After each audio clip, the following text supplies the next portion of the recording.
What is going on, guys? Welcome back to the channel. It's your boy Sly Geordie, and welcome back to F1 23, my team career mode for the British Grand Prix of Season 5. And look at this. It is back, people, for the final home GP of the season. We have actually brought back our original livery from Season 1 for one episode only. It's a very special occasion, but not just for this, not just like in terms of the vehicle have we made some changes, but also in terms of our clothing. The original helmet from Season 1 is back. The orange, the big orange, it's back. And also our overalls, our gloves, exactly the way they were in Season 1, minus the sponsors. The sponsors, of course, are staying the same, but yeah.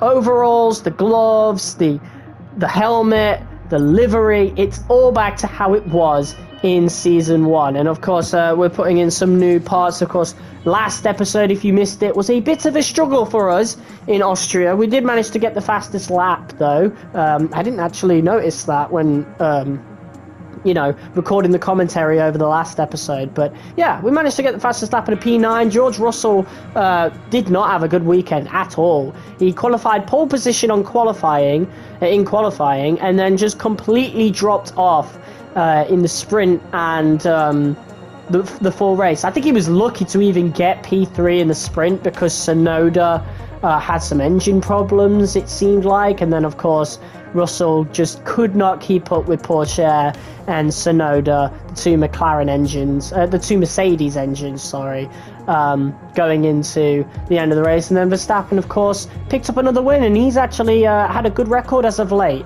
been on the podium in the last 3 Grand Prix. So, yeah, in terms of the constructors, we've pretty much already won that, so I'm not worried for that at all.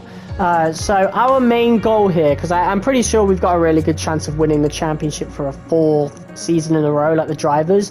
My main goal here is to actually top the points total that Max Verstappen got in Season 1, which is 386 points. That was, of course, the last and only other 23 race season in our career mode. The Season 2, 3 and 4 were all 16 races.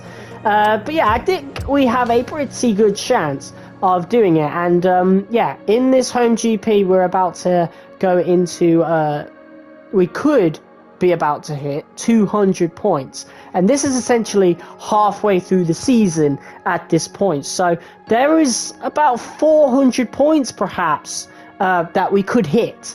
Who knows? But yeah, as for the table, it's pretty much just me, Russell and Verstappen in the run-ins for the drivers' standings, so there is still a good chance that we might not win the drivers' championship this season. So yeah, that's definitely something worth noting. But other than that, I think it's just about time to get into the British Grand Prix. Round 11, and we are just over a month away from the release of F1 24, coming out as early as late May, which is crazy. Because didn't F1 23 come out in like June, I think, mid-June? So, yeah, they're really trying to, like, release the games earlier and earlier. And look at this, it's another mixed weekend. And this one looks very drastic. Of course, we've got FP2 in the rain, which could be in the rain. Looks like it's going to start in the rain and then transition to sunny. But we got rain, we got wet qualifying, and then a dry race. We got the weather forecast. There is no chance of rain in the race. So, qualifying is definitely going to be really, really interesting because do we change our setup on the car or do we not? I'm thinking maybe we could definitely do some things in terms of the front, because I didn't do anything in Austria until we pit in the full race because I had to, because our setup was just not it. And I don't want to make the same mistake again. So I don't want to really change much in terms of the rear. So we might do stuff in terms of the front, add 5 clicks onto the front wing, and then, put it back to default for the main race. I don't know, but FP2 is going to be quite important in testing that, I'm pretty sure. And yeah, look at this. Progress history. Everybody has stagnated apart from Alpine. Alpine have made some big upgrades. They've actually overtaken Mercedes in the R&D chart. Other than that, no huge changes. Aston Martin and Red Bull, the top two. McLaren, they could put a final upgrade in. I don't know what's going on there. I don't know how this R&D thing works, because they should not have a better car than us, quite frankly, because you know, we've maxed out our car. So I have no idea what's going on there. But I mean, look at how close that grid is on that meter, you know? So McLaren might be maxed out. And I don't know about Ferrari. Maybe they still have a couple of upgrades. Mercedes definitely do, surely. And then the rest of the teams at the bottom, I think they are limited as well. It is a bit unfortunate. But yeah, without further ado, let's get into qualifying for our home GP with our retro livery. I'm excited. Let's do it.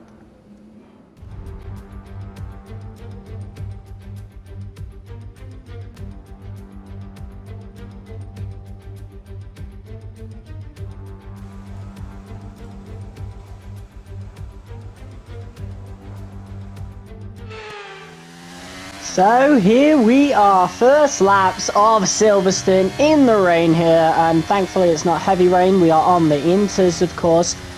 We know on the wets it can be very difficult in this game to drive on full wets, but inters, well, we know how to drive on inters. It's beautiful.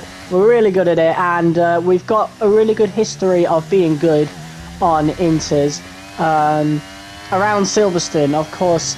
I don't know if it was last season or a couple seasons or the season before that, but we pit for new inters, extra downforce, and then like from the back of the grid overtook the entire grid and won the race. It was arguably probably the best race I've had in terms of my personal performance. But yeah, here we go. And first things first, this looks so weird.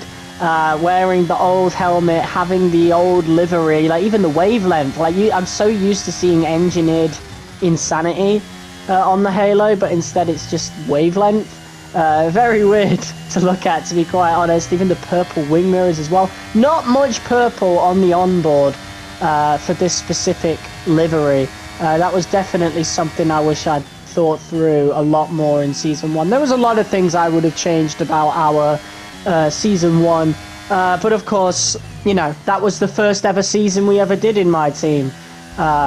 So obviously it is special, and you've got to start somewhere, of course, and I really feel like we've truly improved the content up until now, and that is a great start. Fastest lap pretty much right away.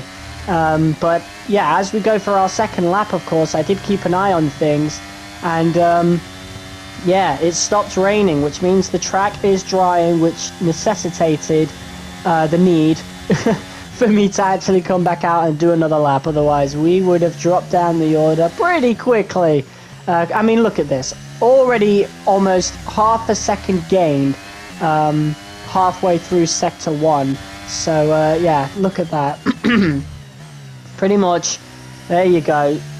So much time gained, over a second, and look how much we dropped there, like P12. So, yeah, we crossed the line. What's it going to be for the full race? P4. That's kind of surprising. I was genuinely, when I was doing that lap, I was genuinely expecting a pole position, but that's not the case. So, who actually beat our laps here? Sergio Perez in the Red Bull takes pole position. We got Max Verstappen right behind him, so it's a 1-2 for Red Bull. Valtteri Bottas pulls out an insane lap in that Mercedes, despite them falling further down the pecking order in the R&D chart. P3 for him. The Aston Martins, second best car on the grid, but they are down, not even in the top 10. So that really shows how important the drivers are in terms of, you know, cars. It doesn't matter how good the car is. If your driver ain't good, you're not going to get anywhere. And I mean, Stroll and Pourchaire, they do have their moments, but that's about it. They're not consistent enough. But anyway, we're right next to Russell on the grid. Let's get started. Welcome to not only the home of British motorsport, but also the birthplace of the Formula One World Championship. It's race day here at Silverstone, a classic on the calendar, and it's time for the British Grand Prix. With good opportunities to overtake at the end of the Wellington and Hangar Straights, there's a lot of potential for close action around the 3.6 miles of Silverstone circuit. With 18 corners and average lap speeds of around 145 miles per hour, it's also one of the longest and quickest circuits on the calendar. It's time to see how our drivers are stacking up after yesterday's exciting qualifying session. Sergio Perez will lead us away from pole position, edging out Max Verstappen, who'll start from P2.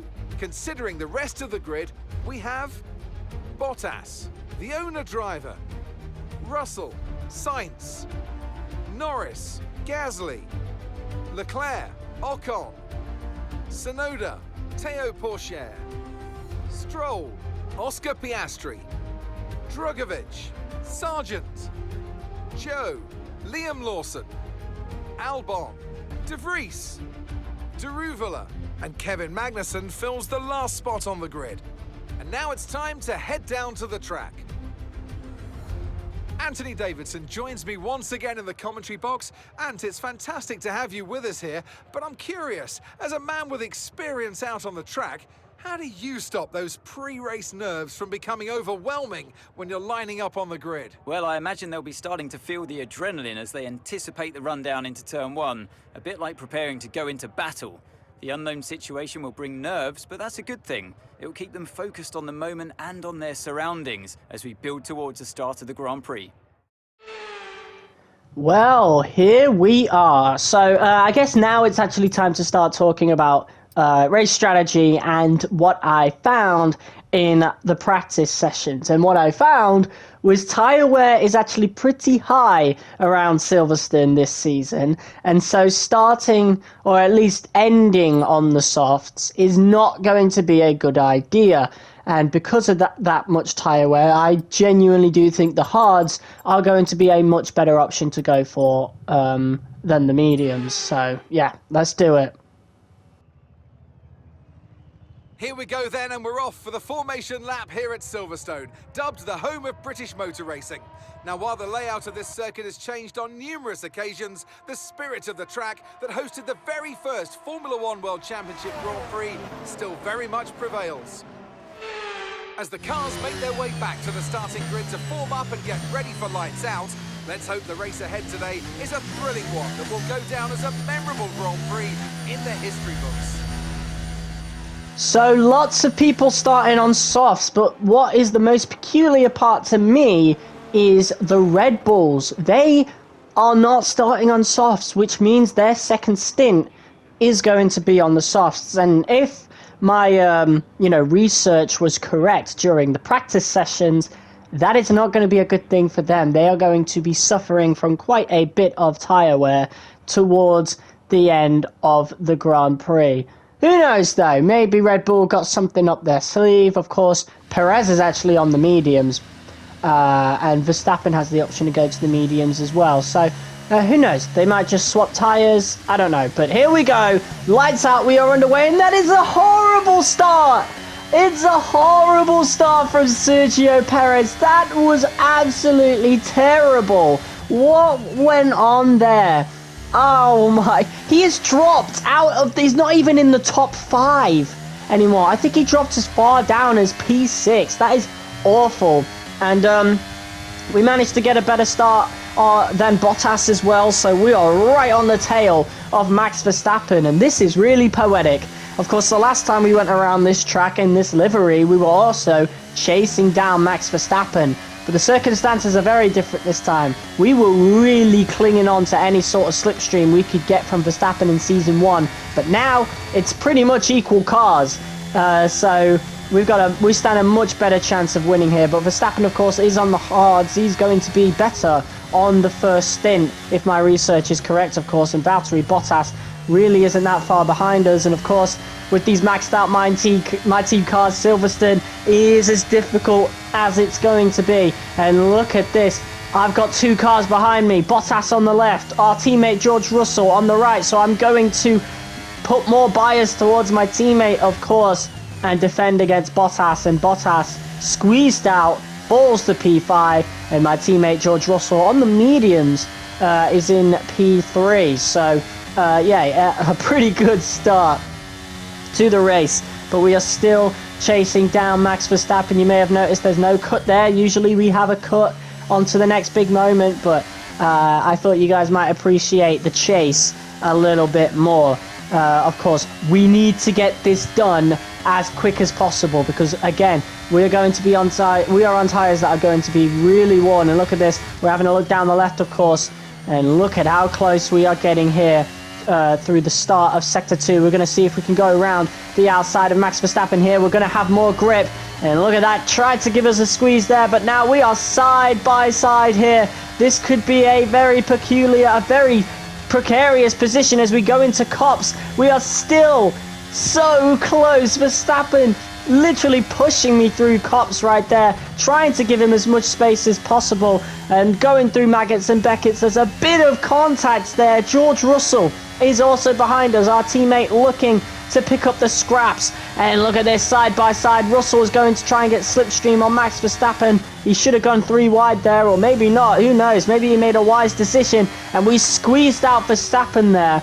And I felt as though that was a bit of an illegal maneuver, so I'm going to let Verstappen go back in front just for a second as we once again start battling him. And once again we are side by side now going into lap 3, and Yuki Tsunoda sets the fastest lap of the Grand Prix. There's so much fighting here as we now go into turn 2, and we might just finally complete the move on Max Verstappen. But that took a long time, and I think that is a really good indicator of tyre wear, that Verstappen was able to keep up with us so easily on those hards. So yeah, we got some work to do. And of course we move on to lap 7. Look at that tyre wear, 34%, as Max Verstappen looks for the move around the outside. He might just get it done. He'll have a lot more grip this time.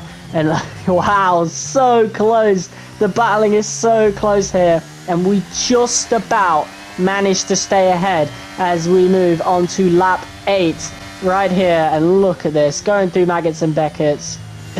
The tyre wear is insane. We're going to box this lap. Of course, I don't think we were meant to pit until the next lap, lap 9, but look at that. Verstappen makes the pass. Bottas makes the pass as well. I'm not going to put up too much of a fight because I am going to pit, but to my dismay, Max has the exact same strategy, and maybe he's doing that just to cover me off. But after 8 laps, 40% tyre wear. Let's see what Verstappen's going to go on. This is going to be quite telling. And those are softs. Those are soft tyres. It's a howler. It's an absolute howler from the Red Bull team. 40% tyre wear in 8 laps. How is that going to look in 10? In 9 or whatever it would be? Like, that is an absolute howler from Red Bull here. And all we have to do is deal with a bit of pain over the next handful of laps, and then his position is there for the taking. That is absolutely atrocious from Red Bull. And once again, the chase has begun, and this time we're in no rush. I'm not gonna lie, because we know Verstappen's going to be dealing with a lot of tyre wear within a handful of laps. You know, we only have to deal with the pain for these first couple. So all we got to do is really keep him in DRS. Pretty much what Verstappen did to me in the first stint. And again, like I said, his position is there for the taking. And yeah, we're struggling a little bit, but this is only the first lap. It's very quickly going to change. It really reminds me of Portimao from season 2, to be quite honest, where the softs went worn so quick that Hamilton rocketed against us on the hards. And look at this, it only took us till lap 12 to have a go at Verstappen, but wow, he completely shut the door on me there. And look at that, his teammate Sergio Perez 3 seconds behind on the softs. Esteban Ocon in the Alpines having a really good race, P4. I have no idea where George is, to be quite honest. So it's not been a good strategy for him. I don't know what tyres he's going to be on either. But yeah, once again, the chase commences with Max Verstappen. We were so close, but after that, definitely a matter of time now, and it could just be this lap. So yeah, we've also got DRS to work with. Looking down the left once again, and this could be a carbon copy of our overtake on lap 2 as we look to see if we can get around him on this corner. No, he's still a little bit quick, so I think he might be a little bit better. No, he is definitely a little better at conserving his tyres, of course, but the fact of the matter is, it is the wrong strategy to go on. And look, we've already cut it down to 2/10 right there through Cops. So as we now go through Maggots and Beckett's, let's see what we could do here. He's a little bit better through there, but only by a 1/10. And so this could be it. We're going to burn our ERS here. We've got DRS as well. And we're going to look to make a move down the inside. Verstappen tries the same move again, but this time we're going to stay with him side by side here, going into the final section of lap 13 here. And we have the racing line, and the overtake is complete. It's done. There it is. Yeah, just an absolute... Oh, hold on! Verstappen had a little look down the inside right there, so he is still there. But again, it's only a matter of time before he starts to drop off, I am pretty sure, as we now move on to lap 15. And look at how quickly Sergio Perez has caught up right there. And he's actually a lot quicker than Verstappen. He's actually overtaking Verstappen. Of course, he's on fresher softs, and he would have less tyre wear because he wasn't in the dirty air of any car in front, and he wasn't fighting anyone neither. Our teammate George Russell has managed to make it to P5, so good for him, of course. But yeah, now we got Sergio Perez to contend with, who looks to have some pretty good pace as we go through Maggots and Beckett's here. Pretty equal through there, except Sergio Perez gets a much better launch out of that corner, and that is an easy overtake for the Mexican Minister of Defense. Beautiful overtake for Checo right there, and he could be Red Bull's saving grace in this race. But look at this, we're going to dive down the inside. That is picture perfect right there, and Perez gave us enough space. That was as clean as you'd like. We completely caught Checo napping there, and he is right back to square one in his battle against us. It was a really good move from us, and we have 2 laps to defend now against Perez. I'm really surprised that he is managing to keep up with us, to be honest. He's doing really good on those softs. But fact of the matter is, it's not going to take that long at all. Oh, hold on though. Perez making a move again, going down the inside. Yellow flags behind. Yellow flags. Hold on. It's Checo. He's going slow. Oh my god. And that must be heartbreaking for him. Really good for us, as Russell has gone into P3, but Checo is out of the session just as he was challenging us. As we now move on to the onboard of Max Verstappen. Wow, literally in the last 2 laps of the Grand Prix, that is going to hurt Red Bull so much in the standings. As we now move on to the final lap, this is going to be a really comfortable win, but wow, that is really harsh circumstances right there for Red Bull. But we're on the final lap now, and maybe Russell might be able to get an overtake on Verstappen. Either way, it's been a good second stint for George, managing to make a couple overtakes, and of course that will mean a double podium for the team.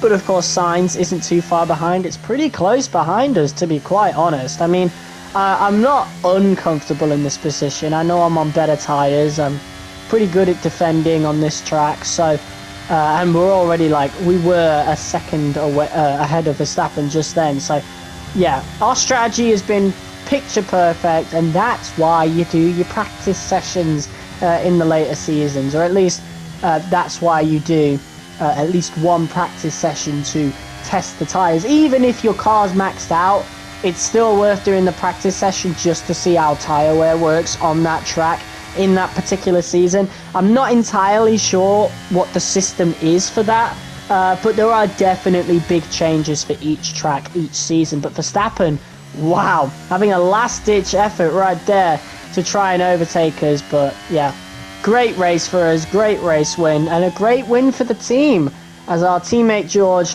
gets P3 for Sly Team Racing in the home race. Let's go!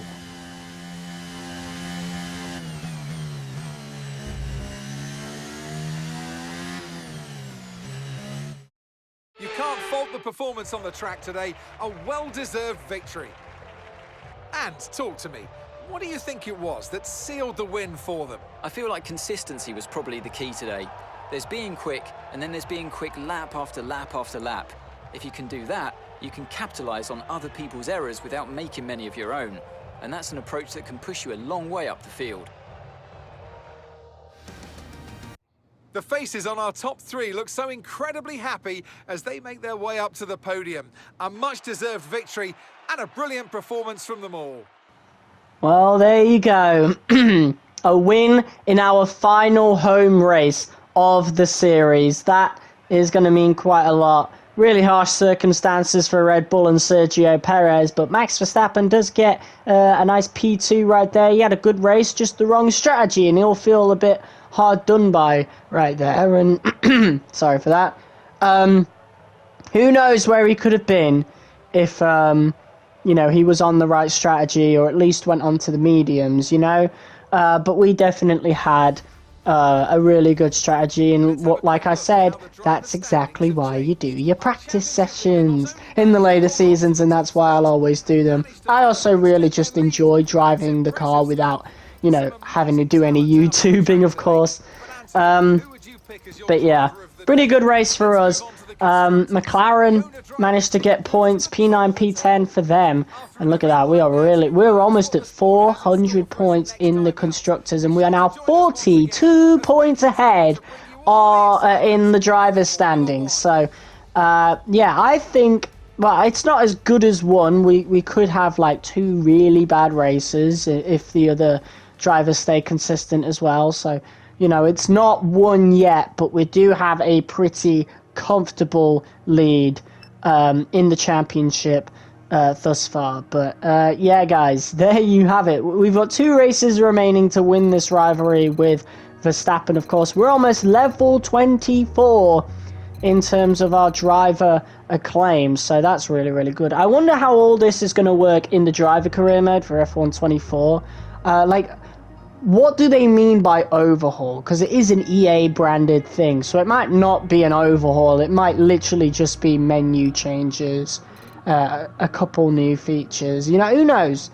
But I really hope it is genuinely an overhaul and not just like an update. But yeah, guys, thank you all so much for tuning in and watching this episode of F1 23 My Team Career Mode. If you guys liked it, be sure to hit that like button as hard as you possibly can.